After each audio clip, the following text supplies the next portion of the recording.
What am I doing with my life? Okay.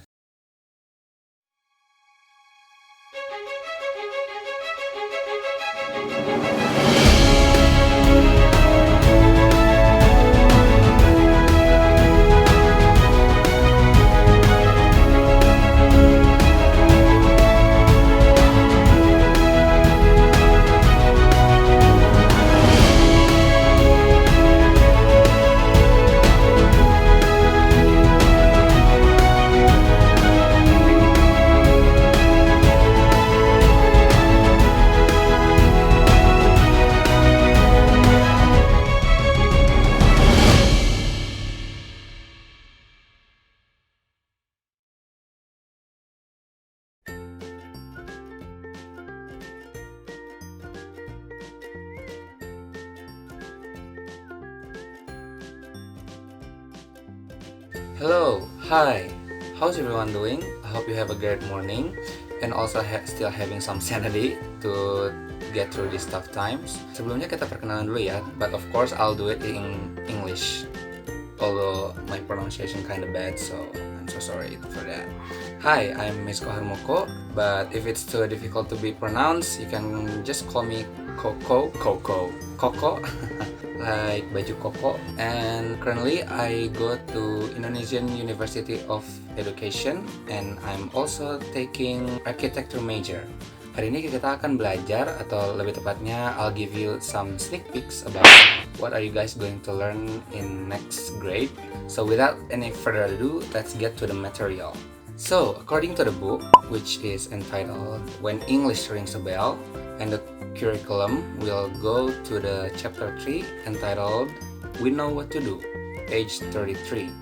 Now, just for your information, phrase rings a bell dalam bahasa Indonesia itu artinya bukan membunyikan bel, tapi lebih tepatnya itu mengingatkan kepada sesuatu gitu. Nah, so when you say English rings a bell, it means that bahasa Inggris mengingatkan kita kepada sesuatu. Emang kalau di bahasa Indonesia agak aneh, tapi kalau misalnya kita perhatikan kembali artinya, it means that every time we learn English or we speak in English or we are reading something in English, it kind of reminds us of something familiar in our daily life. Now, after I read the chapter, the main topic of this chapter is must and should. Mungkin teman-teman yang sering dengar kata-kata ini di film atau mungkin dengar-dengar di lirik-lirik lagu, pasti bertanya-tanya nih, apa sih bedanya must and should gitu? Karena kalau teman-teman lihat terjemahannya itu pasti artinya sama gitu, artinya tuh harus gitu. Yang pertama kita akan bahas kata should. Kata should ini digunakan sebagai keharusan yang disarankan gitu. Nah, jadi memang artinya itu harus, tapi harusnya itu lebih berarti sebaiknya ketimbang memiliki arti harusnya gitu. Nah, jadi kalau teman-teman ingin menggunakan kata ini, bisa digunakan untuk menyatakan saran teman-teman kepada orang yang dituju gitu. Nah, jadi kalau diperhatikan kata ini bersifat tidak memaksa dan hanya untuk mengekspresikan pendapat teman-teman kepada orang yang diajak bicara gitu. Okay, now I'll give some examples. First one is, I should take a bath with warm water if I want to relax my body. Saya harus mandi dengan air hangat kalau saya ingin membuat tubuh saya rileks. Jadi bisa dilihat di sini kalau dia itu hanya menyarankan kepada dirinya tuh untuk mandi air hangat kalau mau membuat tubuhnya rileks gitu. Jadi tidak harus selalu dia mandi air hangat gitu, karena menurut dia bukan suatu keharusan gitu. Okay, next one is maybe you should take some medicine to prevent your cough getting worse. Mungkin kamu sebaiknya minum obat untuk mencegah batukmu bertambah parah gitu. Nah, untuk teman-teman yang belum tahu, prevent itu artinya mencegah. Dan di sini dia menambahkan kata maybe di depannya karena dia belum yakin apakah batuk yang diderita oleh orang yang diajak bicaranya itu merupakan batuk yang parah atau hanya sekedar misalnya tersedak atau hal lainnya yang hanya bersifat sementara gitu.